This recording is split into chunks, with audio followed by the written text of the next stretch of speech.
BTS south Korea के सिर्फ के पॉप आर्टिस्ट हैं, लेकिन कहीं ना कहीं बीटीएस ने साउथ कोरिया को इतना बड़ा बना दिया है कि साउथ कोरिया का नाम कहीं पर भी आता है तो बीटीएस अपने आप आ जाते हैं। और दोस्तों, इसी वजह से रिसेंटली इंडिया में बीटीएस को लेकर हेट्रेड काफी बढ़ रहा है, जो कि बहुत अनएक्सपेक्टेड था, क्योंकि रिसेंटली साउथ कोरिया ने इंडिया को लेकर अपना एक क्लियर स्टैंड लेने से इनकार कर दिया है। बेसिकली ये सब कुछ हो तो एक पॉलिटिकल लेवल पर रहा है, लेकिन इससे हमारे बीटीएस की पॉपुलैरिटी पर भी अफेक्ट हो रहा है। कुछ वक्त पहले जब बीटीएस इंडिया में फेमस होने लगे थे और रिसेंटली जब इंडिया में जंग छिड़ गई थी, तब भी ये चीजें काफी स्ट्रांग हो गई थी, क्योंकि इंडियन बीटीएस आर्मी आगे आकर अपनी कंट्री को सपोर्ट कर रही थी। बट रिसेंटली इंडिया के काफी सारे लोग साउथ कोरिया गए थे उनसे डिस्कस करने के लिए इंडिया और साउथ कोरिया की रिलेशनशिप्स, और जो कंक्लूजन निकला उसके बाद कई सारे लोग कह रहे हैं कि इंडिया में साउथ कोरियन चीजें बैन हो जानी चाहिए, इंक्लूडिंग बीटीएस। तो दोस्तों, आप में से कई सारे आर्मीज को शायद नहीं पता होगा, अभी मई 30 यानी कल ही इंडिया के काफी सारे लोग साउथ कोरिया गए थे जो कि पार्लियामेंट से बिलोंग करते हैं, और साउथ कोरिया में जाकर उन्होंने साउथ कोरियन के जितने भी डिप्लोमेट्स हैं, वहाँ पे जितने भी पॉलिटिकल लोग हैं, उनसे एक मीटिंग करी थी अपने और रिलेशंस को कंफर्म करने के लिए। बेसिकली इंडिया पाकिस्तान की जो भी ये चीजें चल रही थी, इनको डिस्कस करने वो वहाँ पर गए थे कि किस तरीके से इंडिया इस आतंकवाद के खिलाफ है, और वहाँ पर क्लियरली ये बातें हुई कि इस आतंकवाद में पाकिस्तान काफी एक्टिवली इन्वॉल्व है।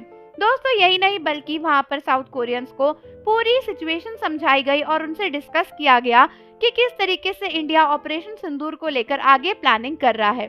दोस्तों, साउथ कोरिया के डिप्लोमेट्स ने क्लियरली कहा कि वो इंडिया के साथ अपनी सहमति रखते हैं, और वो ये जानते हैं कि इंडिया ऐसे आतंकवाद को नहीं सहेगा, और वो पूरे तरीके से इंडिया के साथ हैं। लेकिन फिर भी ऑफिशियली उन्होंने कोई भी स्टेटमेंट नहीं दी कि क्या वो इंडिया को पाकिस्तान के खिलाफ सपोर्ट करेंगे या नहीं करेंगे, क्योंकि दोस्तों साउथ कोरिया के पाकिस्तान से भी एक अच्छे रिलेशनशिप है जो कि कुछ टाइम पहले ही बने थे। और कई लोगों को लगता है कि साउथ कोरिया इस समय क्लियरली कोई स्टेटमेंट नहीं देना चाहता। जब तक बात सिर्फ आतंकवाद की थी वो इंडिया के साथ थे, लेकिन जब बात पाकिस्तान के अगेंस्ट जाने की आई तो उन्होंने कोई भी क्लियर स्टेटमेंट नहीं दी।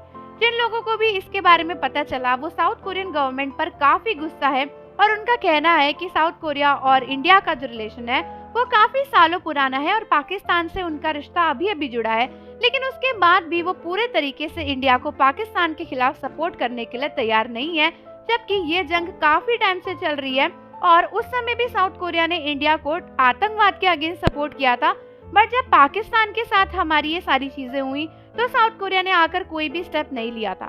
दोस्तों, ऐसे में कई सारे लोग कह रहे हैं कि बीटीएस को इंडिया में बैन कर देना चाहिए, तभी साउथ कोरियंस को समझ में आएगा कि इंडिया से उन्हें कितनी ज्यादा पॉपुलैरिटी मिलती है, कितना पैसा मिलता है। जब ये सब कुछ नहीं मिलेगा तब वो समझेंगे इंडिया की कीमत। लेकिन दोस्तों, बेसिकली यहाँ पर बीटीएस की तो कोई गलती है नहीं, और इंडियन ऑफिशियल्स खुद साउथ कोरिया गए थे। इससे पता चलता है कि वो अपना और साउथ कोरिया का रिलेशनशिप और स्ट्रॉन्ग करना चाहते हैं, ना कि उसे खराब करना चाहते हैं। तो मुझे नहीं समझ में आता कि इसमें बीटीएस की गलती या उन्हें बैन करने की बात कहाँ से आई। तो आर्मीज, आप मुझे कमेंट्स में बताओ कि क्या आपको लगता है कि साउथ कोरिया को इंडिया को फुल ऑन सपोर्ट देना चाहिए। और जाने से पहले चैनल को जरूर सब्सक्राइब कर लो, बेल आइकन प्रेस कर दो। मिलता है आपसे अगली वीडियो के साथ।